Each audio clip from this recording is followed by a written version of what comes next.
Hello বন্ধুরা, সবাইকে স্বাগত জানিয়ে আমি আমার শর্মিস কিচেন অ্যান্ড ব্লগটা শুরু করলাম। আজকে করব বাটার পনির। বাটার পনির করার জন্য প্রথম কড়াইয়ে তেল দিয়ে দিয়েছি।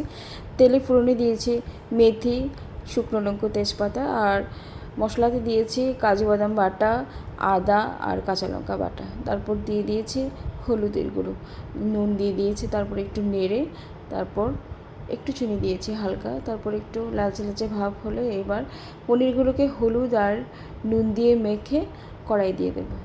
তারপর কড়াইয়ে একটু নেড়ে নেব, বাস একটু মিশিয়ে নেব। তারপর দিয়ে দেব একটু জিরের গুঁড়ো। এবার আর একটু মিশিয়ে নেব ভালো করে। বেশি ভাজবো না, লাল লাল করে ভাজবো না। অন্য দিন আমি হলুদ দিই না, আজকে আমি হলুদ দিয়ে দিয়েছি। তো আজকে তারপর একটু জল দিলাম। তারপর জল দেওয়ার পরে হয়ে এলে তারপর বাটারটা দিয়ে দেবো। খুব শর্টকাট, খুব ইজি রেসিপি।